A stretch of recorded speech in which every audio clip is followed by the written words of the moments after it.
The media tells us Islam is the cause for all violence and terrorism in the world, and that's what they want us to believe. But who started the first war? Because it wasn't the Muslims. Who started the Second World War? Not Muslims. Who killed 20 million people in Australia? Not Muslims. Who dropped atomic bombs in Japan? Not Muslims. Who killed 100 million Red Indians in South America? Not Muslims. Who killed 50 million Red Indians in North America? Not Muslims. Who kidnapped over 180 people from Africa? Not Muslims. Did you also know out of the top 10 countries in the world that have the highest prostitution levels, 9 out of 10 are Christian countries and 1 is a Buddhist country? Did you also know the countries with the most amount of people addicted to alcohol are all Christian countries? Did you also know the countries with the highest murder rate, the top 10 are all Christian countries? Oh, and how could I forget? The 6 most dangerous gangs in the world all come from Christian countries too. And all of the largest drug cartels all come from Christian countries. Yet the media still wants to portray that Islam is a horrible religion full of violence and full of terrorism.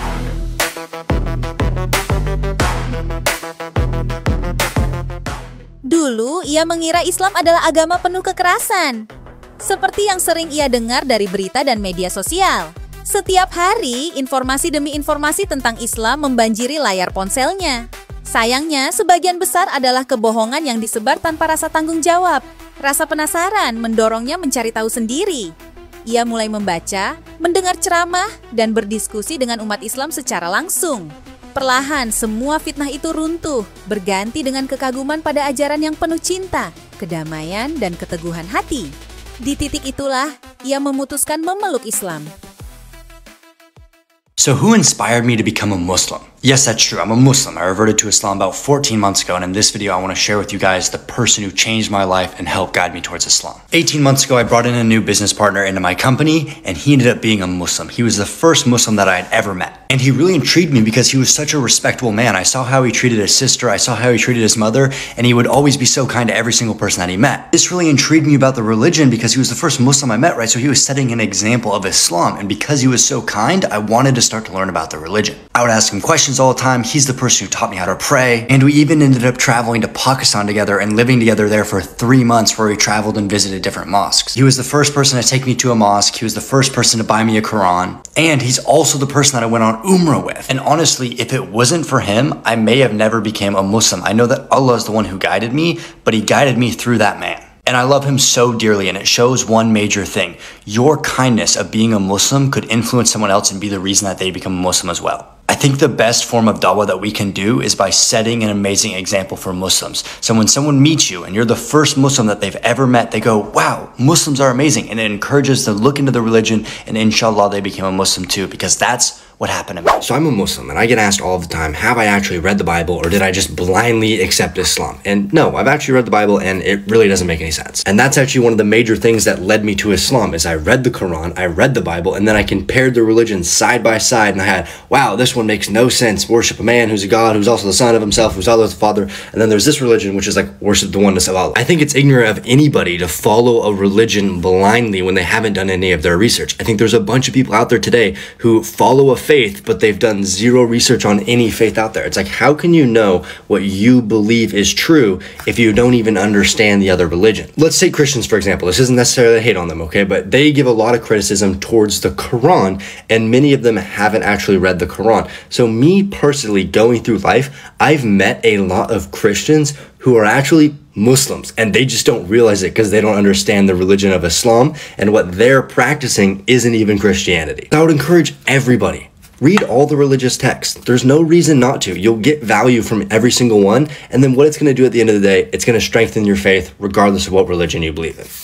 Is Islam actually a violent religion? Because in the West, we're taught that Islam is all about violence. It's all about hate, and the Quran is from Satan. And whenever I post videos talking about Islam, I get thousands of comments from people saying that Islam is the most hateful religion that there is. And my question to everybody saying that would be, have you actually read the Quran? Because I bet you haven't. They also say, go live in an Islamic country. See, you won't be able to survive. Well, I lived in Pakistan and I lived in Saudi Arabia, and I was treated like family there. And this goes back to my previous point that if you're trying to find the one true religion, you're going to know it's Islam because people are hating on it. Everybody's trying to stop the religion from growing. Everybody's saying it's a religion of hate. Everybody's saying it's all about bombing. It's all about war. That if you go live in an Islamic country, they're going to cut your hands off. And then you actually go live in an Islamic country and you read the Quran, and none of that's true. So then it makes you realize that you need to think, okay, if everybody's saying that, But if you take 15 minutes to do research and you find out none of that's true, what does that say? It says that Islam is the one true religion. Because you don't hear anybody saying that Christianity is a religion about war. Yet when you compare how many people has Islam killed versus how many people has Christianity killed, Christianity's killed more people. Christianity's been more violent. Christianity has started more wars.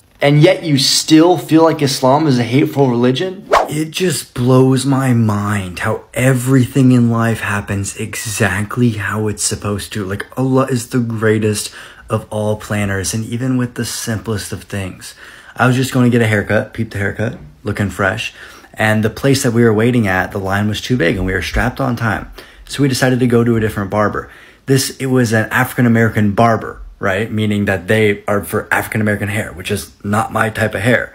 We're like, hey, let's just do it. Let's just do it for the adventure. They hadn't really cut white people hair before, and they did it, and it was fun. And it was this guy, and we were talking to him. We were having great conversations with him. And the barber actually ended up coming out. He was from Nigeria. He was a Muslim, and he ended up talking a lot about his story.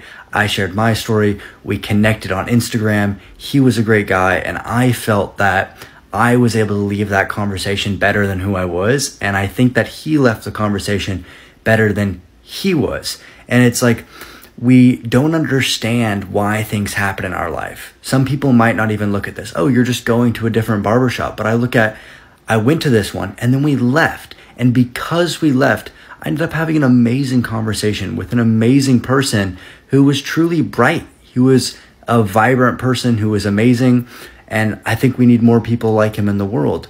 And so for anybody watching this, just know that every tiny little thing that happens, like if you missed your train ride or if something went wrong, like Allah planned that. Try to find what happens. Because if I wasn't consciously paying attention to, okay, something happened, why did that happen? I probably would have thought nothing of it. I would have thought nothing of the guy who was cutting my hair.